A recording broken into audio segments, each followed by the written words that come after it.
প্রশ্ন হলো, কোন ব্যক্তি যদি 40টি ওয়াজ মাহফিলে উপস্থিত হয় তাহলে সে ব্যক্তি নাকি জান্নাতি? না ভাই, জান্নাত এত সহজ না।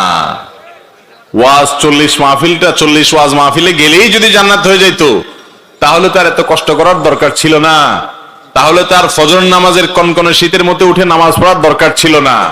জান্নাত রে আমাদের দেশে ফেসবুকে অনেকে এত সস্তা বানায় ফেলছে, হ্যাঁ, অনেক মেসেজ দিবে, অনেক পোস্ট লিখবে, লেখা বলবে এটা এতজনের কাছে পাঠাইলে আপনি জান্নাতি হয়ে যাবেন। তার দরকার হলো তার পোস্টের রিচ, তার দরকার হলো লাইক কমেন্ট, এই জন্য সে জান্নাতরে ঠিকাদারি দিয়ে দিচ্ছে মানুষের কাছে। ঠিক না ভাই? ঠিক। এইসব পাগলামি, এই সমস্ত ছাগলামি করলে বরং জাহান্নামে যাওয়ার কারণ হতে পারে।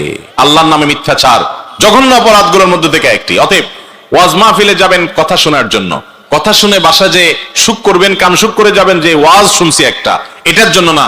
ওয়াজ মাহফিলে আসবেন জীবনকে পরিবর্তন করবার জন্য।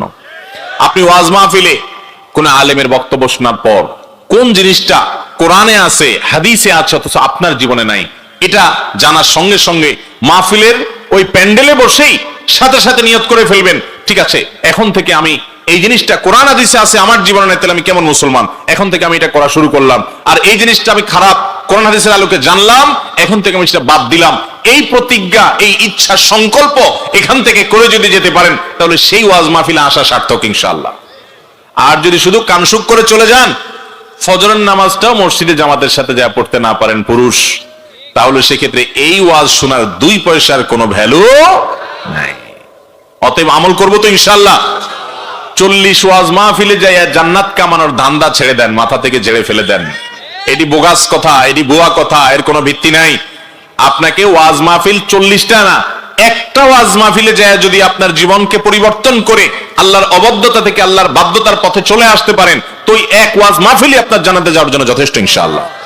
আর 40 কেন, 400 ওয়াজ মাহফিলে গেছেন কিন্তু নিজের জীবনকে পরিবর্তন করেন নাই, ওইরকম 400 ওয়াজ মাহফিলে গেলেও জান্নাত তো দূরের কথা, জান্নাতের বারান্দায়ও যেতে পারবেন না।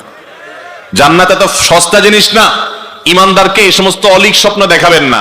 ইমানদার বাস্তববাদী মানুষ, কথা শুনবে, আমল করবে, আত্মোন্নয়ন করবে, সেলফ ডেভেলপমেন্ট করবে, নিজেকে অগ্রসর করবে, এজ এ মুসলিম, গুড মুসলিম, ভালো মুসলিম হওয়ার চেষ্টা করবে, নতুন নতুন ভালো কাজ শুরু করবে, খারাপ অভ্যাসগুলো পরিত্যাগ করে করে আস্তে আস্তে সে জান্নাতের দিকে এগিয়ে যাবে। এটাই হলো ইমানদারের কাজ।